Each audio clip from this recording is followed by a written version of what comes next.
A próxima pergunta é sobre periodização de treinos para mulheres e para homens, pela visão do professor e do aluno. É aí que começa o jogo. Eu vou dizer para vocês uma coisa. Boa parte dos professores não realizam periodização dos seus alunos. Sim. Não realizam. Sabe o que eles fazem? Eles pegam o aluno e falam assim: Oi Maria, tudo bem? Vamos lá, hoje é dia de perna, e aquele mesmo treino de perna. Hoje, e aí João, hoje tudo bem, dia de peito, aquele mesmo dia de peito. O mesmo treino para todos. Imagina você chegar pro teu aluno e falar assim: olha, eu montei uma periodização do seu treino. Vamos sentar aqui, preciso 2 minutinhos com você. Nós vamos passar por uma etapa assim, assim, assado.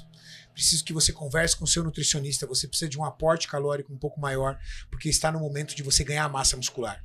Nós passamos por um processo de adaptação com pesos. Você já está refinado na técnica e agora é o momento de a gente progredir, porque é do seu interesse, você disse para mim, ganhar mais massa muscular. Sim. Cara, caramba, meu. Eu preparei uma periodização. Tá aqui, ó. Perfeito. Imagina entregar até essa periodização para o aluno e falar assim, tá aqui, ó. Esse é o nosso planejamento para os próximos 3 meses. Cara, imagina, coisa esse aqui é o linda, planejamento. né? O cara vai olhar e falar assim, cara, esse cara... Peraí, meu. Peraí.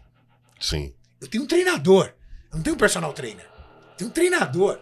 Imagina a motivação que você dá pro seu aluno quando você entrega um planejamento para ele. E o aluno ali consegue entender o que ele pode fazer dentro daquilo. Imagina o quanto você não colabora para a primeira questão de hoje, que é a questão do foco. O quanto que não é importante para esse cara saber exatamente o que ele precisa para aquele momento em específico, né? Ele chega num ele domingo saber qual é o próximo passo. Ele chega num domingo à noite... Ele chega num domingo à noite, por exemplo, e fala assim, cara, não vou beber agora à noite, porque amanhã eu tenho um treino mais forte de perna. O cara pode até se preparar para isso. Sim. Sim. Júlio, é possível realizar uma periodização de treino para qualquer pessoa que já passou do período de adaptação? Aquela pessoa que passou pelo período de adaptação, aquela pessoa iniciante, é a pessoa que ainda não tem o domínio dos exercícios. Então ele está lá praticando várias e várias vezes até ele conseguir uma técnica aceitável, e ele sempre vai ter que estar ali polindo a técnica, independente se ele é intermediário ou avançado. Mas para entendimento básico, ter uma boa técnica de execução. Então ele sai do estágio de iniciante para ir para o estágio intermediário. Ele já tem os traços musculares, ele já tem um pouco de desenvolvimento físico. Então esse cara ele não vai ficar numa planilha simples de treino, que é aquela onde você faz uma série de 12, uma série de 10, uma de 8 e uma de 6. Esse cara, ele vai ter uma programação semanal a qual ele vai seguir. Então ele vai ter uma semana onde ele começa o planejamento, geralmente com mais alto volume, e vai diminuindo o volume e aumentando a carga de cada exercício, ou apenas um exercício, depende do planejamento. E também ele vai colocar como prioridade os agrupamentos ao qual ele tem maior dificuldade. Então ali o profissional ele vai fazer uma leitura, uma avaliação física, ele vai entender quais os agrupamentos que precisam de mais prioridade, de mais desenvolvimento, e vai colocar sempre quem tem prioridade no início da semana, que é onde você tem um nível maior de energia, obviamente porque você passou por um dia ali de descanso, que geralmente é o domingo. Então esse geralmente é o dia que nós usamos para atacar as principais dificuldades de cada agrupamento.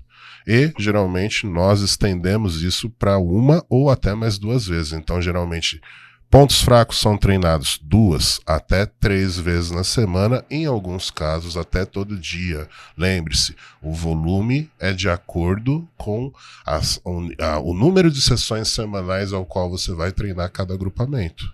Tá? Feito isso, você vai ter uma semana que a gente geralmente chama de semana de ataque. Tá? Que é onde é aquela semana que você vai usar o máximo de força.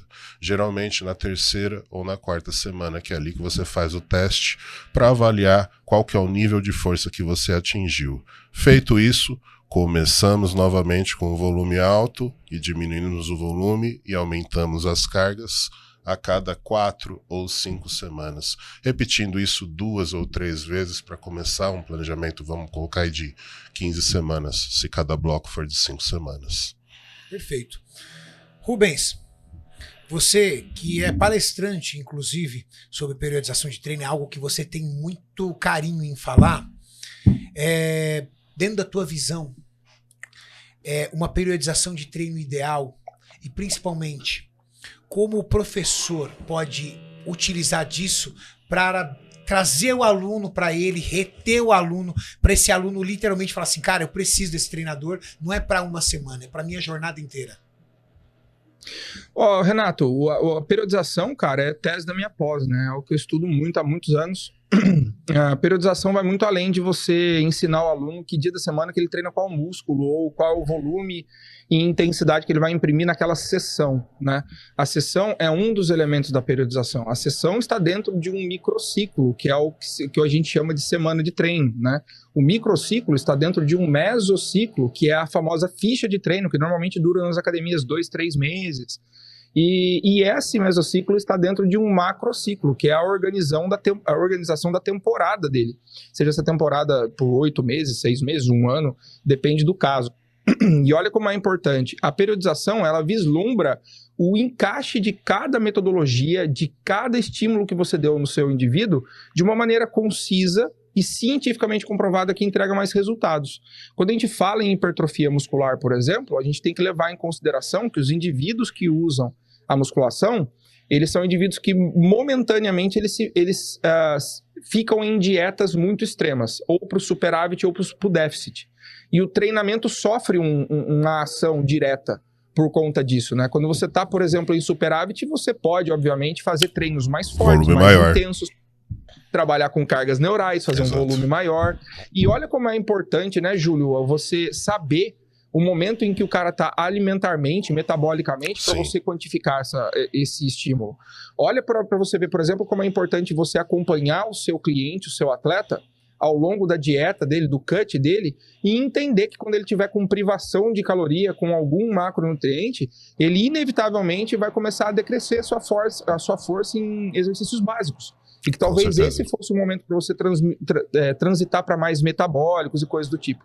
Então as pessoas veem a reprodução nos canais de YouTube, nas redes sociais dos seus atletas favoritos, e não entende que por trás disso tem uma ciência gigantesca, um planejamento inteiro feito de anos de trabalho, somados ao fato da experiência pessoal de cada treinador, com o expertise do atleta, para se desenhar esse cronograma, né? A periodização, ela é a resposta pelo sucesso da maioria dos grandes atletas que passaram pelos palcos do bodybuilding, mesmo que esses o fizessem inconscientemente, só seguindo o que o treinador fazia. O treinador às vezes fazia o planejamento, não compartilhava com o atleta, o que eu acho um erro, eu acho que ele tem que estar a par de tudo que ele está passando, e ele simplesmente cumpria, mas por trás tinha uma ciência gigantesca que a gente quer poder ensinar para as pessoas como fazer, porque não é difícil, é só você seguir as regras corretas.